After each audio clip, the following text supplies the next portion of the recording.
एक बार की बात है कि एक बहुत ही दुखी आदमी एक बुजुर्ग के पास आकर कहता है कि मैं अपनी जिंदगी से बहुत दुखी हूँ। मैं अपनी बीवी, बच्चों और अपनी फैमिली को खुश नहीं रख पाता।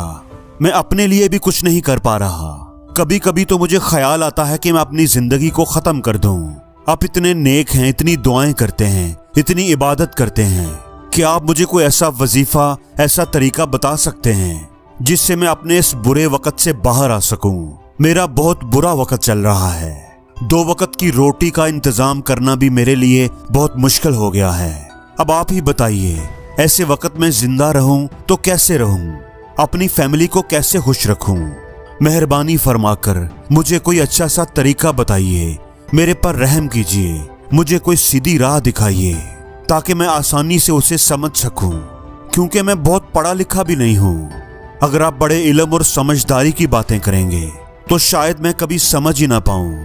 इसलिए मेहरबानी फरमाकर मुझे आसान अल्फाज में, सादा अल्फाज में कोई अच्छा सा तरीका बता दें जिससे मेरी जिंदगी में बेहतरी आ जाए।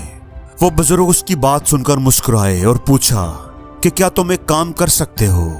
उन्होंने सामने मौजूद पहाड़ की तरफ इशारा करते हुए कहा, उस ऊंची पहाड़ी के ऊपर एक मस्जिद है और उस मस्जिद के पास चोंटियों का एक घर है जहां पर हजारों चोंटियां रहती हैं। तुम्हें सुनने में बड़ा अजीब लगेगा, लेकिन वो चोंटियां उस मस्जिद की जमीन को खराब कर रही हैं। उसमें बिल बना बना कर उस जमीन को खोखला कर रही हैं, उसकी ताकत को खत्म कर देती हैं, जिसकी वजह से वहां पर ना तो कोई दरख्त उगता है और ना ही कोई घास, और मस्जिद की जमीन भी कमजोर पड़ती जा रही है। तुम मेरा एक काम करो, इसके बाद तुम्हें तुम्हारे सवालों का जवाब मिल जाएगा। तुम 7 रोज तक उस पहाड़ी पर जाओ और उन चोंटियों के घर को तहस नहस कर दो, उसको तोड़ दो। जहां कहीं भी तुम्हें चोंटियों का कोई घर दिखे तुम उसको तबाह बर्बाद कर दो। उस मस्जिद के आसपास उस पहाड़ी पर तुमने चोंटियों का कोई घर नहीं रहने देना। लेकिन याद रहे, इस बात का ख्याल रखना है कि घर को तोड़ते वक्त कोई भी चोंटी नहीं मरनी चाहिए। चोंटियों को तुमने नहीं मारना। अब इस बात को समझने की कोशिश करते हुए वो आदमी वहां से चला गया। उसने उस बुजुर्ग आदमी से वादा किया कि वो ऐसा ही करेगा। उसको ये समझ नहीं आ रही थी कि बुजुर्ग आदमी उससे ऐसा क्यों करवाना चाह रहे हैं। वो तो इन चोंटियों पर जुल्म कर रहे हैं, उनका घर बर्बाद करने को कह रहे हैं, उन्हें नुकसान पहुंचाने को कह रहे हैं। आखिर कौन अल्लाह का नेक बंदा ऐसा करेगा? लेकिन चूंकि उसकी अपनी जिंदगी बड़ी मुश्किल में थी और वो इस मुश्किल हालत से निकलना चाहता था, तो उसने उस बुजुर्ग आदमी की बात मान ली। अगले दिन सुबह सवेरे उसने पहाड़ी की तरफ जाना शुरू कर दिया।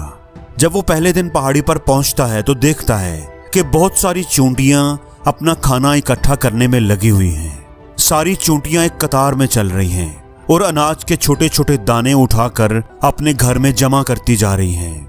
उसने दिल ही दिल में सोचा कि ये इतनी मेहनत करके अपना घर भर रही हैं, अपने लिए अनाज इकट्ठा कर रही हैं, और मैं इनके घर को तबाह कर दूं, इनको कितना बुरा लगेगा, ये कितनी बुराई का काम होगा। लेकिन फिर उसने उस बुजुर्ग की बात को याद करते हुए, अपने वादे को याद करते हुए, दिल पर पत्थर रखकर उस घर को तोड़ना शुरू कर दिया। इस अचानक आने वाली आफत से चोंटियों में हलचल मच गई और वो इधर उधर दौड़ने लगी। अभी तक जो सारी चोंटियां एक कतार में चल रही थीं, वो बिखर गईं।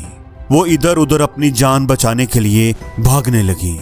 घर को तोड़ते हुए वो आदमी इस बात का ख्याल रख रहा था कि कोई चोंटी उसके पांव तले आके या उसके हाथों की वजह से मरने ना पाए। थोड़ी ही देर में घर टूट गया और सारी चोंटियां इधर उधर छुपने के लिए भाग चुकी थीं। ये करने के बाद वो आदमी दुखी दिल के साथ घर वापस लौट आया। वो अंदर से बहुत दुखी था, बहुत परेशान था। रात को अपने बिस्तर पर लेट कर भी वो चोंटियों के बारे में ही सोच रहा था कि अब तो उन चोंटियों का घर तबाह हो चुका है, पता नहीं अब वो क्या करेंगी और अब वहां वापस जाने का क्या फायदा होगा, क्योंकि चोंटियों का घर खराब करने के लिए ही तो बुजुर्ग आदमी ने कहा था और वो काम तो मैं पूरा कर चुका हूँ। अब वहां जाने से क्या हासिल? लेकिन फिर उसे याद आया कि उसने 7 दिन तक वहां जाने का वादा किया था, इसलिए उसे जाना ही होगा। ये सोचकर अगले दिन सुबह सवेरे उठकर उसने पहाड़ी की तरफ चलना शुरू कर दिया। पहाड़ी पर पहुंचकर वो उस जगह पर पहुंचता है जहां पर पिछले दिन उसने चोंटियों के घर को तहस नहस किया था। लेकिन वो ये देखकर हैरान हो जाता है कि उन चोंटियों ने फिर से अपना घर उस जगह पर बना लिया था और वो फिर से अपने घर के लिए सामान इकट्ठा करने में लगी हुई थी।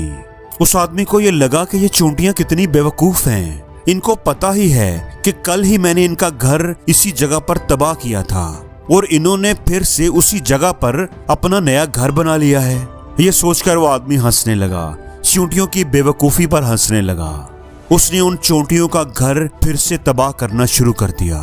एक बार फिर से उन चूंटियों में हलचल मच गई और थोड़ी ही देर में वो चूंटियां अपनी जान बचाने के लिए इधर उधर भागने लगी, झाड़ियों में छुपने लगी। कुछ ही देर में वो आदमी फिर से उनका घर तबाह कर चुका था। ये तसल्ली करने के लिए कि उसने घर को अच्छी तरह तबाह कर दिया है ताकि चूंटियां दोबारा इस जगह पर घर ना बना सकें, इसलिए उस आदमी ने वहां पर उस जगह पर ठंडा पानी गिरा दिया ताकि चूंटियां वहां पर अपना घर कभी ना बना सकें। इस तरह अपना काम पूरा करके वो आदमी फिर से अपने घर वापस आ गया। आज रात सोते वक्त वो आदमी फिर यही सोच रहा था कि क्या बुजुर्ग आदमी मुझसे सही काम करवा रहे हैं? क्या किसी के घर को तबाह करना अल्लाह के किसी नेक आदमी को अच्छा लगता है? यही सोचते सोचते वो सो गया। अगले दिन फिर उठकर वो फिर से उस पहाड़ी की तरफ चल पड़ा। पहाड़ी पर पहुंचकर वो उस जगह पर पहुंचता है जहां पर उसने उनके घर को तबाह किया था और वो ये देखकर खुश हो जाता है कि वहां पर अब कोई घर नहीं था। सारी चूंटियां वहां से गायब हो चुकी थीं। अब उस आदमी ने सोचा कि अब मेरा रोज आने का क्या फायदा, क्योंकि चूंटियों ने तो अपना घर बदल लिया है, वो अब यहाँ से चली गई हैं। उस बुजुर्ग आदमी ने तो मुझे 7 दिन आने के लिए कहा था, आज तो तीसरा ही दिन है, लेकिन अब बाकी 4 दिन आने का क्या फायदा होगा। यही सोचकर उसने तय किया कि वो यहाँ से सीधा उस बुजुर्ग आदमी के पास जाएगा और उनको ये सारी खबर बता देगा। वो वापस मुड़ के उस बुजुर्ग आदमी की झोंपड़ी की तरफ जाने ही लगा था, तब उसकी नजर अचानक ही एक और घर पर पड़ी जो कि चूंटियों का ही बनाया हुआ था। मतलब कि वो घर चूंटियों ने ही बनाया था। अब वो चूंटियां नए घर में रह रही थीं। ये नया घर उनके पुराने घर से थोड़े ही फासले पर था। जब उस आदमी की नजर उस घर पर पड़ी तो उसने सोचा कि शायद बुजुर्ग आदमी को पता था कि ये चूंटियां अपना घर यहाँ से बदल कर किसी करीबी जगह पर दोबारा बना लेंगी, इसीलिए उन्होंने मुझे 7 दिन आने के लिए कहा था। ये सोचकर वो उनका नया घर भी तोड़ने के लिए पहुंच जाता है। जब वो वहां पर पहुंचा तो चूंटियां उसी तरह अपने कामों में लगी हुई थी।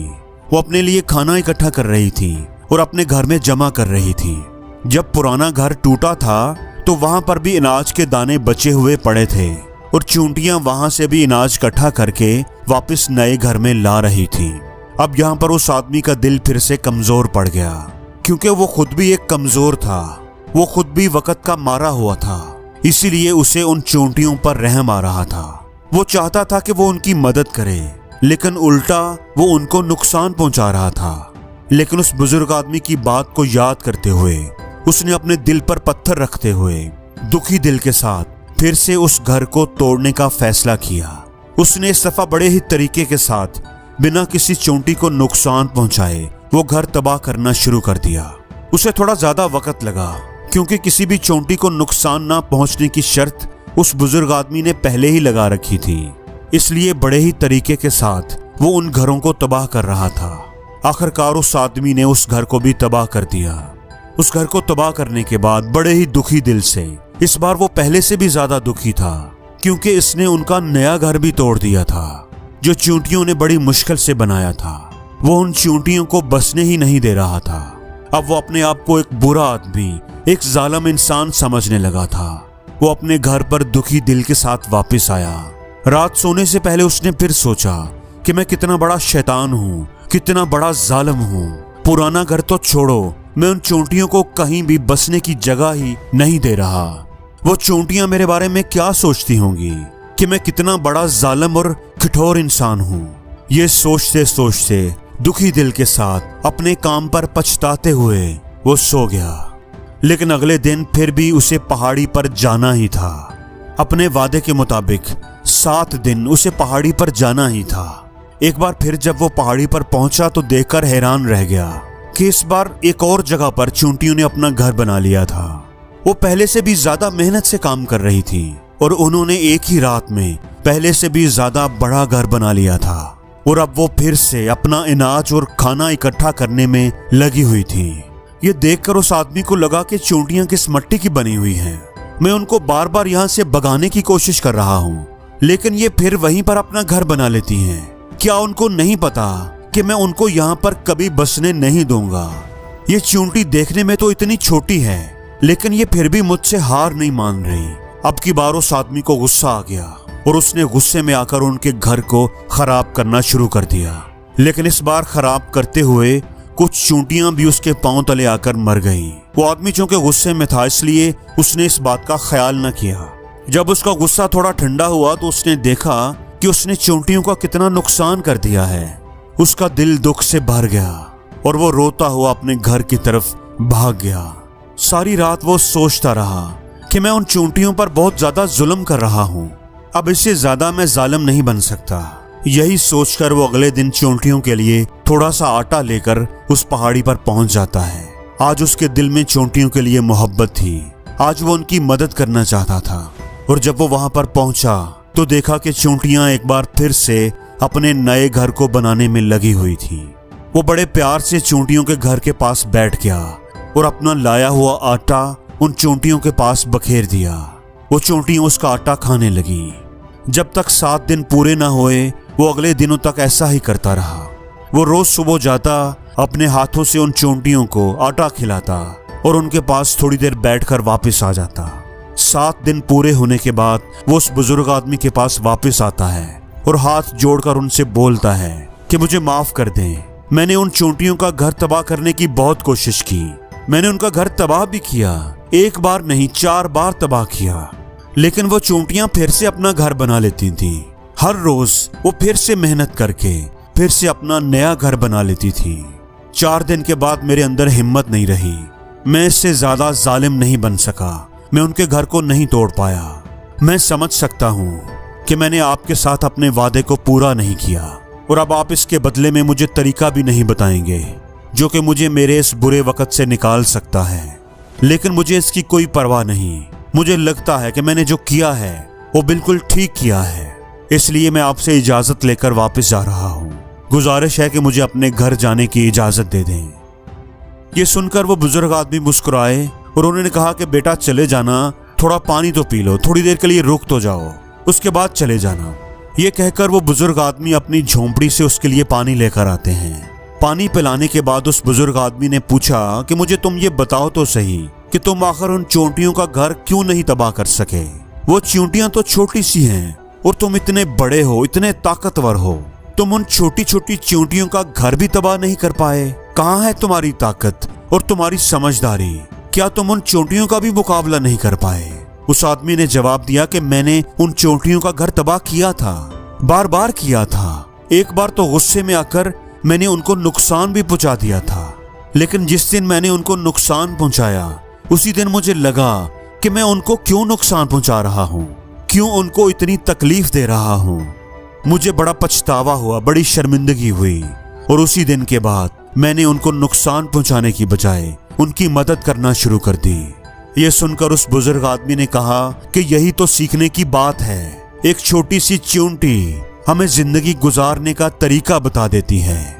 मैंने तुम्हें उन चींटियों का घर तबाह करने के लिए नहीं भेजा था। मैंने तुम्हें भेजा था कि तुम इन चींटियों से कुछ सीख लो, उनकी जिंदगी से कुछ सबक सीख लो जो तुम्हारे लिए तुम्हारी जिंदगी गुजारने में मदद करे। मुझे बताओ कि तुमने उनसे क्या सीखा। ये सुनकर उस आदमी ने पूरी कहानी बयान कर दी कि वो इन 7 दिनों में वहां पर क्या क्या करता रहा। पूरी कहानी सुनने के बाद बुजुर्ग आदमी मुस्कुराते हुए बोले कि बेटा, पहली सीख तो इन चींटियों से तुम ये ले सकते हो कि तुमने कितनी बार उनके घर को तोड़ने की कोशिश की, कितनी ही तुमने कोशिश की, कितनी ही बार तुमने उनके घर को तबाह किया, लेकिन वो हर बार अपना नया घर बना लेती थी। उन्होंने कभी हार नहीं मानी। अगर वो हार मान लेती तो वो चींटियां तुम्हें वहां पर ना मिलती। बेटा, हमारी जिंदगी भी हार जीत का नाम है, लेकिन 1-2 बार हार मिलने पर हम टूट जाते हैं, नाराज हो जाते हैं और फिर जिंदगी को जीना पसंद नहीं करते। और कुछ लोग तो अपनी जिंदगी को खत्म करने का सोचने लगते हैं। लेकिन जानवरों में तुमने एक बात देखी होगी कि वो अपनी जिंदगी खुद से खत्म नहीं कर सकते। तुमने कभी नहीं सुना होगा कि किसी जानवर ने अपनी जान ले ली हो, चाहे वो जानवर कितना ही भूखा क्यों ना हो, कितना ही दुखी क्यों ना हो, कितनी ही तकलीफ में क्यों ना हो, वो अपनी जिंदगी के लिए कुछ ना कुछ करता ही रहता है। लेकिन वहीं पर हम इंसान एक तो बार हार मिलने पर अपनी जान लेने की कोशिश करते हैं। बेटा, जिंदगी तो कोशिश करने का नाम है, स्ट्रगल करने का नाम है। जिंदगी और मौत तो अल्लाह के हाथ में है, इसलिए मौत से पहले मौत के बारे में मत सोचना, क्योंकि मरने के बाद तो तुम यहां से चले ही जाओगे। तो तुम उससे पहले क्यों दुखी हो रहे हो? अगर एक घर टूट गया है तो फिर दूसरा घर बनाने की कोशिश करो, और कोशिश करने वालों की कभी हार नहीं होती। ये तुम उन चोंटियों से देख चुके हो। देखने में तुमसे कितनी छोटी हैं वो चोंटियां, लेकिन उनका दिल तुम्हारे दिल से कितना बड़ा है। इतना यकीन है उन्हें खुद पर कि इतनी बार घर टूटने के बाद भी उन चोंटियों ने कभी हार नहीं मानी। और दूसरी सीख ये है कि जब भी हमारे ऊपर कोई बुरा वक्त आता है, हमें लगता है कि ये वक्त कभी नहीं जाएगा, ये वक्त मेरी जिंदगी को बर्बाद कर देगा, मुझे कभी जीने नहीं देगा। और अपने इन्हीं ख्यालों से, इन्हीं सोचों से, जिनमें कोई हकीकत नहीं होती, वो तो सिर्फ ख्याल होते हैं, सोच होती है, और वही सोचें हमारे दिल को दुखी कर देती हैं, हमारी हिम्मत को तोड़ देती हैं, और इसीलिए हम कोशिश करना भी छोड़ देते हैं। लेकिन तुम खुद ही सोचो कि बार बार की तकलीफ हमें नुकसान पहुंचाएगी, लेकिन कब तक पहुंचाएगी? अगर हम बार बार उठकर हिम्मत करते रहेंगे, कोशिश करते रहेंगे, तो हार भी हमारे सामने घुटने टेक देगी, झुक जाएगी वो हमारे सामने। और कुदरत भी एक दिन हमारे ऊपर मेहरबान हो जाएगी, मेहरबानी करने लगेगी, और हमें वो सब कुछ देने लगेगी जिसकी हमने कभी ख्वाहिश की थी। तुमने खुद नहीं देखा कि तुम खुद उन चोंटियों को तबाह करने के लिए पहुंचे थे, और फिर तुम खुद ही उन चोंटियों को अनाज और आटा देने लगे। तुम खुद ही उन पर मेहरबान हो गए। क्यों? क्योंकि तुमने देखा कि ये तो हार ही नहीं मान रही, ये तो हिम्मत ही नहीं हार रही, ये तो कोशिश करती जा रही हैं, और तुम्हारा दिल भी नरम हो गया। इसी तरह अगर तुम भी अपनी जिंदगी में कभी हार नहीं मानोगे, तो एक ना एक दिन तुम्हें वो सब कुछ मिलेगा जो तुम अपनी जिंदगी में पाना चाहते थे। कुदरत वो सब कुछ तुम्हारी झोली में डाल देगी। इसलिए इस कहानी के 2 सबक जरूर याद रखना। पहली ये कि हमेशा कोशिश करते रहना, कोशिश करने वालों की कभी हार नहीं होती। और दूसरा, इस बात पर यकीन रखना कि एक ना एक दिन कुदरत तुम्हारी इस कोशिश का इनाम जरूर देगी, और तुम्हें वो सब कुछ मिलेगा जो तुम्हारी चाहत है। कुदरत खुद उसे तुम्हारी झोली में डालेगी अगर तुमने हिम्मत ना हारी। और जिंदगी में हर रोज कुछ नया सीखो, नया सोचो, नया करो, लर्न करो।